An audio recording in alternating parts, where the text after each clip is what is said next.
సదాశివసమారంభాం వ్యాసశంకరమధ్యమాం అస్మదాచార్యపర్యంతాం వందే గురుపరంపరాం. జ్యోతిష్ శాస్త్రాన్ని భావితరాల వారికి ప్రసాదించిన ఋషుల యొక్క పాదపద్మాలకి నమస్కారం చేసుకుంటూ, అలాగే నాకు ఈ జ్యోతిష విద్యను నేర్పిన గురువర్యులు జ్యోతిష బ్రహ్మ కీర్తిశేషులు శ్రీ ఈరంకి సూర్యనారాయణమూర్తి గారు, సూర్యశ్రీ దేవజ్ఞ గారి యొక్క పాదపద్మాలకి నమస్కారం చేసుకుంటూ, ఓం శ్రీ మహాగణాధిపతి నమః, శ్రీ గురుభ్యో నమః, హరి ఓం. వీక్షకులందరికీ నమస్కారం.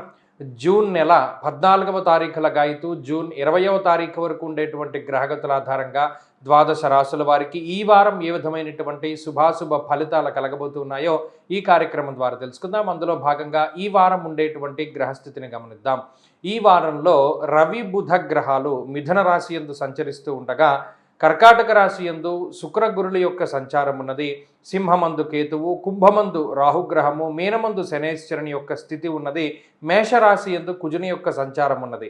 అలాగే చంద్రుడు ఈ వారంలో మిథున రాశి లగాయతూ సింహరాశి వరకు సంక్రమణం చేయబోతూ ఉన్నారు. ఇటువంటి పరిస్థితుల్లో ద్వాదశ రాశులకి ఏ విధమైనటువంటి ఫలితాలు కలగబోతున్నాయో తెలుసుకుందాం. అందులో భాగంగా మొదటిది మేషరాశి. మేషరాశి వారికి ఈ వారం మిశ్రమమైనటువంటి గ్రహస్థితి గోచరిస్తూ ఉన్నది. ప్రత్యేకించి తృతీయ స్థానంలో రవి యోగించేటువంటి గ్రహంగా ఉన్నారు. శుక్రుడు, అలాగే రాహుగ్రహము, చంద్రుడు 4 గ్రహాల తాలూకు అనుకూలతలు ఈ వారంలో కనబడుతున్నాయి. ప్రత్యేకించి చంద్రబలం ఈ వారంలో తక్కువగా ఉండడం వల్ల మానసికమైనటువంటి అలజడి చాలా ఎక్కువగా ఉంటుంది. ఏ నిర్ణయం తీసుకోవాలి అన్నా 1కి 2 సార్లు ఆలోచన చేస్తూ ఉంటారు.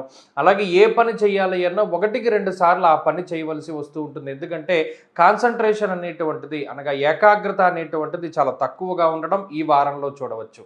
అయితే తృతీయ స్థానంలో రవిగ్రహం ఉండడం వల్ల ఆరోగ్యం, నిత్య సంతోషం, బంధుమిత్ర సమాగమ అన్నారు. అంటే ఎక్కువగా మిత్రులతోనూ, బంధువులతోనూ, సన్నిహితులతోనూ కాలాన్ని గడపగలిగేటువంటి పరిస్థితికి ఈ గ్రహస్థితి కారణమవుతూ ఉంటుంది.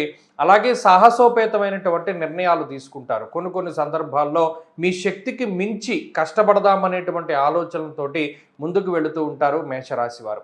ఎక్కువ ఆత్మగౌరవానికి లేదా మీ మీద మీకు ఉండేటువంటి నమ్మకానికి ఎక్కువగా ప్రాధాన్యతని ఇస్తూ ఉంటారు. ఇతరుల యొక్క మాటల్ని అంత ఇదిగా పాటించకుండా మీ స్వయం శక్తితోనే మనం కష్టపడాలి, దాని మీద ఎదగాలి అనేటువంటి ఆలోచనతోటి ఈ వారం కొంత ముందుకు వెళ్ళేటువంటి పరిస్థితులు కనబడుతూ ఉన్నాయి. అలాగే సమాజంలో గౌరవ మర్యాదలకి ఎక్కువ ప్రాధాన్యతను ఇస్తూ ముందుకు సాగుతూ ఉంటారు. కొన్ని విషయాలలో కాంప్రమైజ్ అవుతూ, అనగా సర్దుకుంటూ ముందుకు పోయేటువంటి పరిస్థితులకు సైతం ఈ వారంలో అవకాశం ఉంటుంది. ఈ వారంలో ఆర్థిక పరిస్థితులు అనుకూలంగా ఉన్నాయి. తృతీయ, చతుర్థ స్థానాల యందు యోగించేటువంటి గ్రహాల యొక్క స్థితిగతులు కుటుంబ పరిస్థితులు, ఆర్థిక పరిస్థితుల పట్ల కొంత సానుకూలమైనటువంటి ఫలితాలని ప్రసరిస్తూ ఉన్నారు. అలాగే ఆరోగ్య పరిస్థితులు బాగున్నాయి. వృత్తి ఉద్యోగాలకు సంబంధించినటువంటి విషయాల్లో కూడా ఈ వారం సానుకూలమైనటువంటి పరిస్థితులు గోచరిస్తూ ఉన్నాయి. మేషరాశి వారి ఈ వారం మరింత అనుకూలమైనటువంటి ఫలితాలని సాధించడానికై జన్మ కుజుని యొక్క దోష నివారణ కోసం సుబ్రహ్మణ్య ఆరాధన చేస్తూ ఉండడం చెప్పదగినటువంటి సూచన. ఈ వారంలో కలిసి వచ్చేటువంటి రోజు ఆదివారంగా చెప్పవచ్చును. అదృష్ట సంఖ్య 2, అదృష్ట వర్ణము లేత ఆకుపచ్చ రంగు. తదుపరి వృషభ రాశి.